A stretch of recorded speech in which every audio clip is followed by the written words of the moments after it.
Goeiedag, ek groet jou in die kosbare naam van Jesus Christus. Wanneer 'n mens 'n probleem ervaar, dink jy gewoonlik dat die stryd by jou kind, eggenoot, kollega of ander uitdagende persoon in jou lewe lê. Maar die Bybel leer ons dat ons gevegte in gebed moet veg.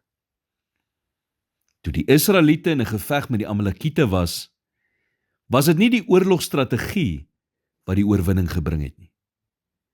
Nee, solank as wat Moses sy hande opgehef het, wat voorbidding verteenwoordig, het die Israeliete geseëvier. Maar wanneer sy hande afgekom het hulle begin verloor. Eksodus 17 vers 12 sê, maar die hande van Moses het swaar geword, en daarom het hulle 'n klip geneem en het onder hom neergelê, dat hy daarop kon sit.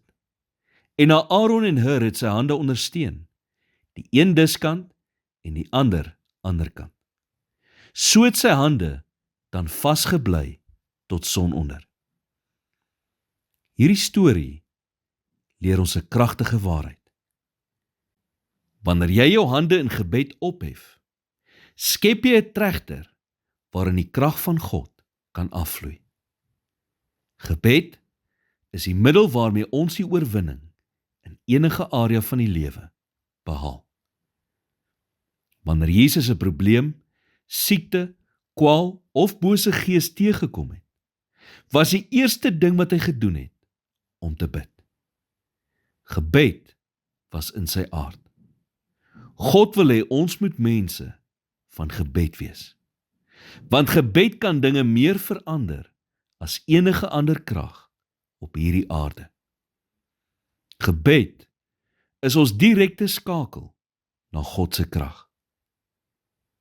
Die volgende keer as jy 'n probleem ervaar of iets nuuts wil begin, bid.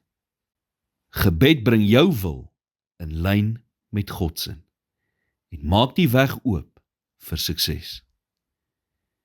Dit is maklik om situasies te analiseer of dinge in jou eie krag te probeer regstel. Maar werklike verandering vind plaas wanneer jy begin bid. So voordat jy reageer, voordat jy antwoord, voordat jy probeer om die uitkoms te beheer, stop net vir 'n oomblik en bid. Lig jou hande op in gebed en laat God veg teen dit wat jy nie kan sien nie. Here, leer my om my gevegte in gebed te veg. Help my om U te vertrou met dit wat ek nie kan beheer nie, en herinner my om na U te draai voordat ek reageer. In Jesus naam bid ek dit. Amen.